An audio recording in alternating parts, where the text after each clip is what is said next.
Hi, this is Everett Roper. I'm the baseball softball director at the Den Training Academy in Oxford, Michigan. Today we're going to talk about stance and how you achieve a good stance to make you successful in baseball or softball. Now, biggest thing is you want to make sure you're comfortable. Everybody's going to be comfortable in their own stance. Not every stance is going to be exactly the same, and so you just have to be able to achieve success with the stance that you do get. Some people may have what I call just a medium stance, which is basically your feet a little bit wider than your shoulders, okay?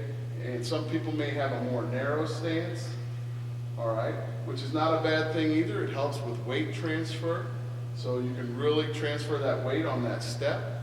And then some people may have a wide stance. And I'm not a big fan of the wider stance, but it's a good stance for power hitters. And so sometimes you might see a power hitter that has a real wide stance and a very short step or no step at all. Now, the biggest thing is when you start off, make sure you're balanced. You want to have your weight equally distributed front to back. Sometimes people will be in their stance and you'll see that they've kind of got their weight going back. When you're starting in your stance, you want to make sure that that stance is balanced to start with, okay? Then the next thing we want to talk about is your hands.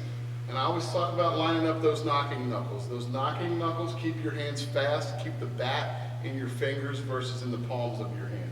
So line up those knocking knuckles straight down the bat.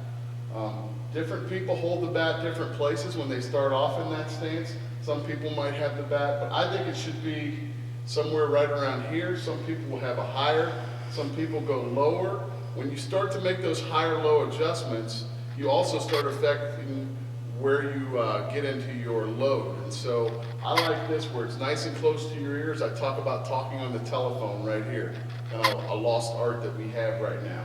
So make sure those hands close to your ears, they're over this back leg, nice and balanced stance. Now, what you might notice with the bat, some people will have it straight up and down. I like it anywhere from straight up and down to that knob turned a little bit towards the catcher. This way, when it's time to load and you come back, this bat is already in that perfect position. And then the last thing we talk about is the elbow placement. You know, some people will have this elbow nice and low. Some people will bring it higher, you know, and again, this is a comfort thing, but you have to be able to get to that load. And so just make sure you're in a comfortable position to be able to do that. So if you notice, Micah forms a K with his body. This is straight up and down, shoulder over that back knee.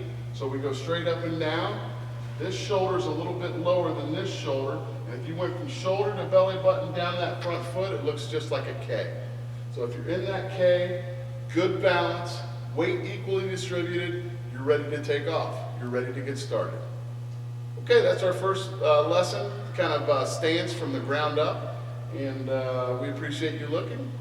And what do you say on the YouTube video, Micah? Like, share, and subscribe. Like, share, and subscribe. Come see us at the Den.